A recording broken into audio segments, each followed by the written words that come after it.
Hello, crochet designer friends, to a new episode of the Mind of the Crochet Designer podcast.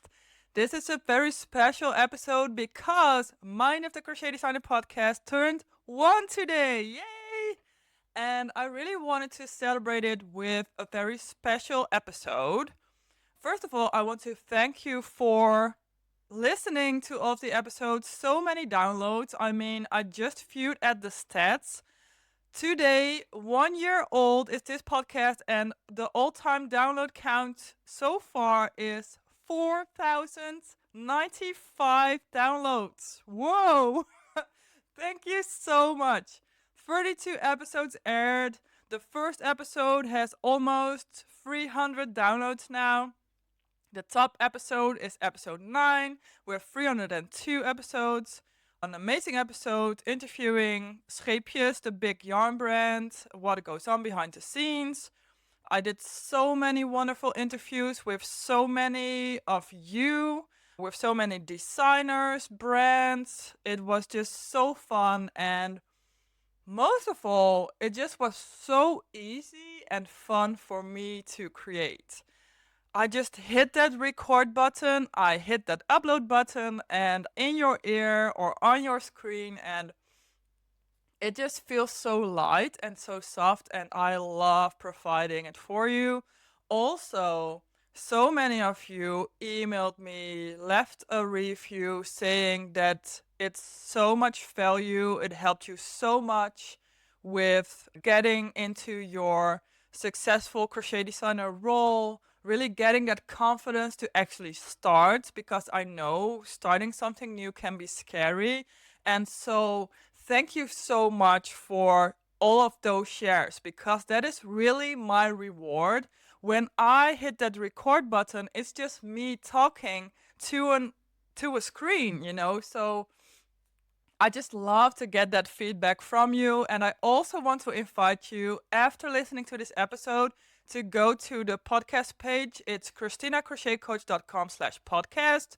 I will also share the link in show notes to leave your own review. You can just do it on the page, share your biggest aha moment so far, share your favorite episode, share how the podcast has helped you step into your successful crochet designer role. I would appreciate that so much. Thank you, because it is simply my reward for doing this. And it also feels so special that I am part of your success. Even if it's just a small part, even if it was just that baby step into starting to crochet design, because so many of you said, whoa, I now finally have the confidence to actually start. It felt so scary, but thanks to your podcast, I can actually start on my dream. So thank you, thank you, thank you for all of those shares. And it has been so fun and so light, and I can imagine I will continue for many more episodes. So, what will I talk about in this episode? I thought it was very fun to do an overview of some of the lessons I've learned in success and failure, because both of them will give you either the thing that you want or the lesson you need. So none of it is ever bad, and I love to reflect back on lessons, what I've learned, not only for me, but for you as well.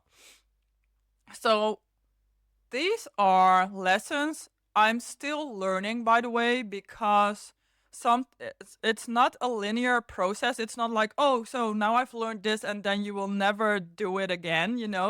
It is a continuous process, and we can be soft towards ourselves when we are learning those lessons and relearning and relearning. And it's all part of the learning process. But here are a few of my favorite ones. The first one is process over outcome, always. This morning is also what got me inspired. I was also already preparing this lesson to be in the podcast, but this morning, Dan and I were getting ready because he's going to preschool. And every day they bake bread, like little tiny breads. They can shape it to whatever form they want. and they can just nibble on it whenever I'm picking him up again. And it was a Pentecost celebration this past Monday. And on Tuesday, when he went to school again, they actually created a pie. Just a bread filled with strawberries, raspberries, apples, just amazing tasting thing. So it was a special thing. And on Wednesday, they did that again.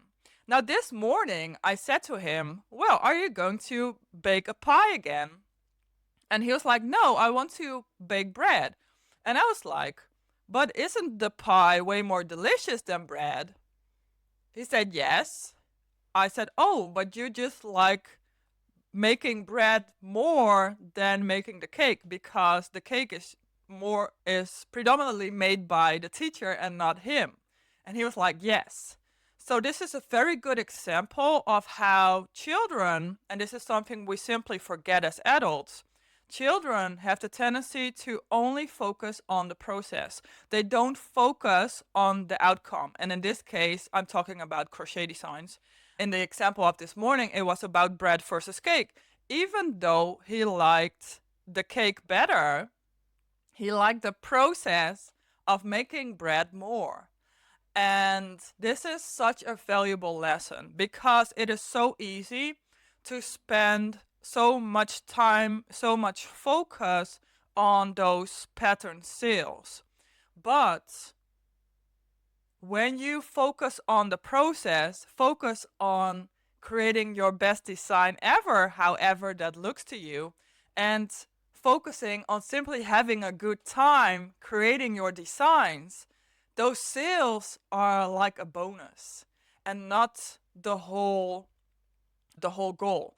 If you are only crochet designing simply to provide income, to get an extra income stream, then you will have a very hard time keeping that up because there is no way of predicting which pattern will sell well and which pattern won't. You will become bitter and resentful in the process, and what's even more is that you will start to resent crochet as a whole.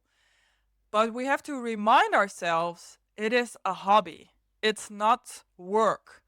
First and foremost, even though I'm working as a crochet designer full time, I'm always putting my fun and having a good time creating what I love, what I absolutely love. I really don't put up with mediocrity. I really don't put up with things that I'm like, oh, it's okay. I don't do that because first and foremost, I focus on having fun myself. I always say I design for me and then I write the pattern for them because really it is for me. So this also means that even when I'm working in collaborations, I'm giving myself a lot of time to get there. So that's no short deadlines simply because I don't thrive on short deadlines and it's not fun for me. I really need that creative process to flow. My process is really ebb and flow. It really is like sometimes it's a few days of, oh, this is amazing, go, go, go. And then I try to push and force and nothing comes out, or I just don't know how to continue. I really need that time to process, to let new ideas and solutions come to me. So, because I know what's really fun for me, what really works for me, I really always try to honor that. No matter how amazing the collaboration is, I always want to have enough time to really honor my process and have fun. The next lesson is, and this is something that really blew my mind as a recovering perfectionist, because you always focus so much on how things look and that everything needs to be amazing and that everything needs to be perfect and that there cannot be any mistakes, is that action creates clarity and contrast. Let me explain. When you do something, instead of just being in your head about it, it will bring you instant clarity on what it is that's working for you and what it is that doesn't work. You can sketch all day and you can make mood boards all day, but if you don't really turn it into swatches, into samples, then you don't really know if it's going to work or not. And I continuously want to invite you to, instead of focusing on the sales, let the lessons of the process be your reward. Because with every new design that you create, you will receive lessons on what works and what doesn't. And this also means that, and this is also why it's so important to have fun in the process, because otherwise, after the second quote unquote failed pattern release, you will simply give up. You see, with every new design, it will give you the clarity of what to do and don't do next time. And this also means that every new design will go so much quicker because you simply already know what does and doesn't work. Also, the contrast is so important. If you are saying like, well, this looks like crap, this isn't at all what I want, then instead of focusing on this is not what I want, this is not what I want, this is not what I want, focus on, oh, so if this is not what I want, then what's actually opposite that? This also creates so much clarity, especially when we are talking about honing our crochet design style. It is something that you can develop with the help of, asking yourself the right questions. And you can also do it simply by creating and then saying, okay, this is for me, this is not for me, this is for me, this is not for me. And then you will develop your style naturally. So whatever you do, do. Because it will always give you either the lesson you need on what to do differently next time or the thing you want. Pattern sales or liked or comments or whatever. And of course, the most important reward always for me is seeing others creating your designs. It is still so special. Even after all these years, so special seeing someone in Japan or New Zealand. I mean, I live in the Netherlands. Seeing someone in America or Australia or France making your design is still so special. The next lesson is do it your way. Because especially now in this modern age, we see so many videos, so many reels, so many tips of people that say, do it my way, then you get 10K months, or do this and then you will have 3,000 followers in the next 30 days. Things like that, which I get because it's so magnetic, to like, oh, I only need to follow this process and then it will work for me as well. But it simply does not work like that. And that's also why I'm almost finished with the immersive. So much fun creating it. But in the immersive, we don't only focus on, what works for me, because of course I will share that, but also focusing on what works for you, what actually feels good for you. What does your gut say? What does your heart say? What does your intuition say? Because and this is something that I hear so many times from crochet designers, the promotion is so draining for me. Creating reels is so draining for me. Showing up on social media is so draining for me. I just cannot keep up. But then we forget that there are so many ways on getting your designs seen, on promoting them. So I want to invite you to come up with a way that feels light and fun instead of what everyone else is doing. Because promoting and writing the pattern and creating the photos is all part of the process. And if you don't want that, then you can simply just create designs for yourself. But if you really want to sell patterns, then it is part of the package. But we need to remind ourselves that we can allow ourselves to do it in ways that feel light and fun. If you really dislike editing photos, put on your favorite music. How can you make things fun for yourself even though there are things you don't like?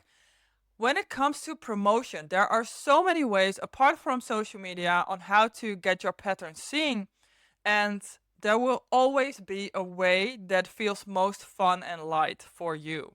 So you need to find what that is. But please do it your way instead of following someone else's strategy that probably won't work for you anyway. Then another thing is, and I actually thought about this because I'm a little weird. I like to take an hour every day for myself to meditate, do breath work, do yoga, dance, and all of those stuff, chanting, singing, whatever, just to get the juices flowing and really come back into my body.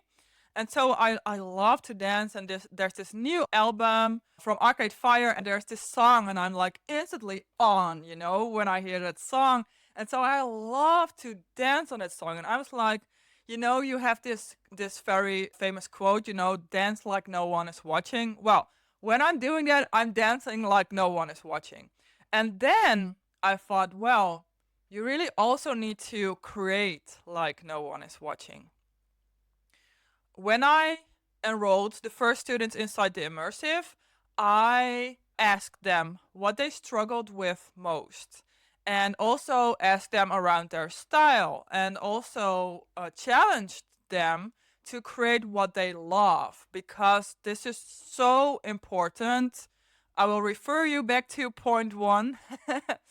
Just do what you love and have fun with it. And someone said, well, I love to create, I don't know what it was, like big items, but my audience also expects small items, or part of my audience doesn't make blankets, or something like that.